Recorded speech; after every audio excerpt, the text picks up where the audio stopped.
আহারে রাজত্ব কিভাবে করতে হবে, জমিনকে কিভাবে অন্যায় রাতে বাঁচাতে হবে, এটা তো আমার রাসূলুল্লাহ দেখিয়ে দিয়ে গেছে। হযরত আমিরুল মুমিনিন খলিফাতুল মুসলিমিন হযরত ওমর ফারুক আদিক পৃথিবীর শাহিনশাহ তিনি। একটু ওমর ফারুকের কথা বলবো, শুনবেন শুনবেন। আজকে তো আবার ওমর ফারুকের কথা আলোচনা হলে অনেক জালিম অত্যাচারী শাসকদের বুকে বড় ব্যথা হয় যে সব ঠিক আছে, উমরেরটা বাদ দিয়ে ওয়াজ করলে ভালো হয়। আর আমাদের উচিত ওমর ফারুকের ওয়াজ বেশি করে করা দরকার, কিন্তু সময় অন্য হয়ে গেছে। কি গো, আপনাদের অসুবিধা হচ্ছে না তো? আমি কোরআন হাদিসের বাইরে বলিনি তো, হ্যাঁ? কেন আপনারা তো বাবা আমার থেকে বেশি পণ্ডিত, অনেক হুজুরের ওয়াজ শোনেন তো, হ্যাঁ?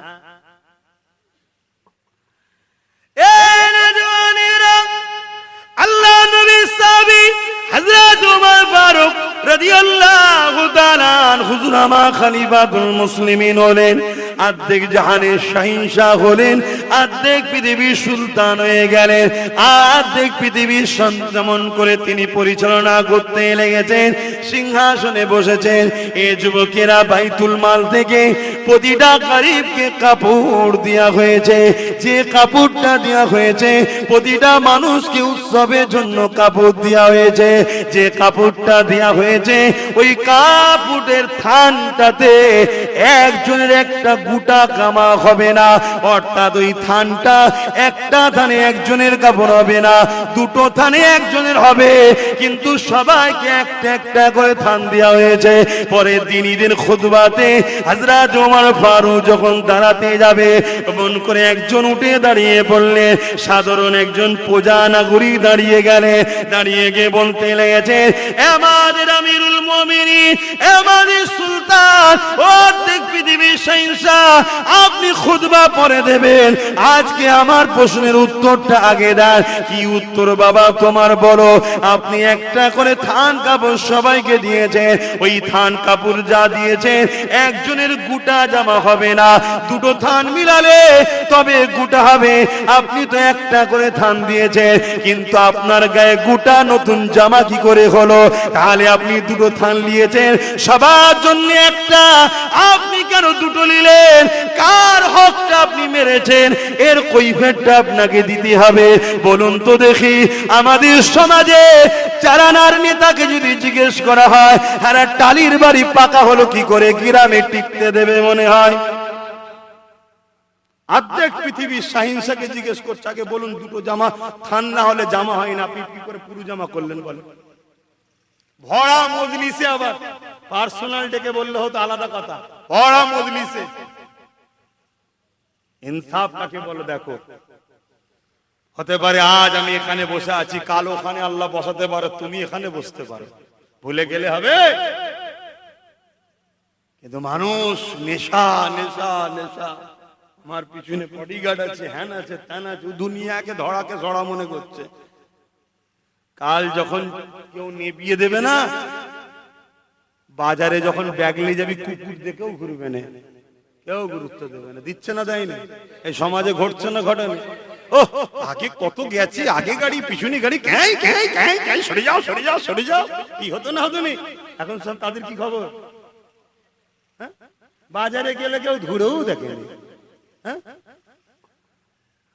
কিন্তু একটা গরিব মানুষ, সৎ চরিত্রবান, ভালো নম্র মানুষ, তাকে দেখো চলে যাবার পরও মানুষ স্মরণ রাখে, হারে ছেলেটা ভালো ছিল, লোকটা ভালো ছিল। কি বলে না, বলে না? গরিবকে ভালোবাসো, গরিবকে ভালোবাসো, গরিবকে ভালোবাসো, গরিবকে ভালোবাসো। কেন? গরিবকে সৃষ্টিকর্তা ভালোবাসে, তাই ওকে গরিব করেছে। জোরে বলুন সুবহানাল্লাহ। যদি বল ভালোবাসা তো গরিব করেছে কেন? ওকে দুনিয়া দেয়নি, আখিরাত দেবে, তাই। জোরে বলুন সুবহানাল্লাহ। তুমি আমি যদি ওকে দুনিয়ায় হেল্প করি, পাশে থাকি, এ ভাই লে লে লে লে, যেদিন ওকে দেবে ও তখন আবার আমাদের দেবে, আয় আমার সাথে চ, একসাথে চ। জোরে বলুন সুবহানাল্লাহ। বুঝতে পারছেন তো? গল্প বলছি নি, শরিয়ত বলছি, শরিয়ত বলছি। গরিবকে ভালোবাসো। এই যুবকেরা, তরুণেরা, হযরতে ওমর ফারুকের চোখ দিয়ে পানি, অনেকে বলতে লেগেছে বাবা এইভাবে ভরা মজলিসে কেন জিজ্ঞাসা করলি বাবা? ওই সময় যুবকটা বলে আল্লাহ নবী বলেছেন যদি কেউ তোমার অন্যায় করে দেখো তার চোখে চোখ রেখে সত্য কথা বলাটা এটা একটা বড় সওয়াব নেকির কাজ।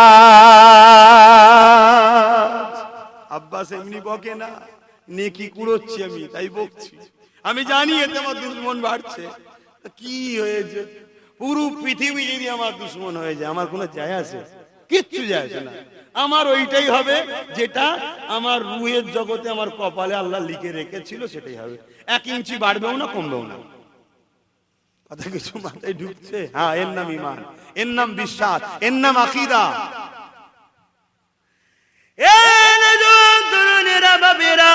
আল্লাহ নবী শিক্ষায় শিক্ষিত হয়েছে। হযরত ওমর ফারুক ওই সময় বলতে লাগলেন বাবারা ওকে কেউ কিছু বলো না বাবা, ও যেটা বলছে সত্য কথা বলছে। আজ আমি কাঁদছি ও বলার জন্য নয়। আরে আমার দয়ার নবী আমাদেরকে প্রকৃত মানুষ যদি বানিয়ে না দিয়ে যেত আজকে এত হাজার হাজার লোকের সামনে আমি অন্যায়কারী হিসাবে প্রমাণ হয়ে যেতাম, আমি জালিম হিসাবে প্রমাণ হয়ে যেতাম। নবী আমার শিক্ষা দিয়েছিল বলে ওই শিক্ষায় চলি বলে আজকে প্রশ্ন করেছে, আমি ওর উপরে জুলুম করিনি। আর আমার গোটা জামা হলো কি করে এটা তো আমার কোনো খাবরাবার ব্যাপার নেই, কারণ আমি রাসূলের শিক্ষায় শিক্ষিত হয়ে রয়েছি। এর উত্তরটা আমার ছেলে দেবে। যখনই হযরত ওমর ফারুকের ছেলে মিম্বারে দাঁড়িয়ে গেল, ছেলের জামাটা ছিঁড়া ফাটা তালি দিয়েছিল। ঈদের সময় নতুন জামা সবাই পরে, অর্ধেক পৃথিবীর সুলতানের ছেলের জামাতে তালি দিবা ভেবে দেখুন তো ইনসাফ কাকে বলে? এ যুবকেরা, তরুণেরা, বাপেরা, আমার ছেলে উত্তরটা দেবে। ওই ছেলে দাঁড়িয়ে গিয়ে কাঁদতে লাগে আর বলে গত বছর সবাইকে 1 পিস করে থান দেওয়া হয়েছিল। সবাই বলল হ্যাঁ দেওয়া হয়েছিল। গত বছরে আমি একটা পেয়েছিলাম। আমার বাবা অর্ধেক পৃথিবীর শাহেনশাহ ওমর ফারুক একটা পেয়েছিল। গত বছরে আমার বাবা ওই ঈদের থানের কাপড়টা আমাকে দিয়ে দিয়েছিল, তিনি জামা বানাইনি। ওই আমার থানার আব্বা থান দিয়ে আমার গতবার একটা গোটা জামা আমি বানিয়েছিলাম। এবারে ঠিক একটা থান আমি পেয়েছি, আমার বাবা পেয়েছে একটা থান। এবারে আমি নিইনি, আমি আমার থানটা আমার আব্বাকে দিয়েছি। তাই আমার আব্বা এবারে গোটা জামা বানাতে পেরেছে। আরো জোরে বলুন সুবহান।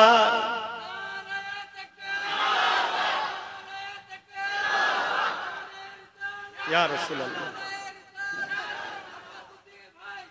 ভাইরা আমার, ভাইরা ইনসাফ তৈরি করো, তোমাদেরকে করতে হবে ইনসাফ।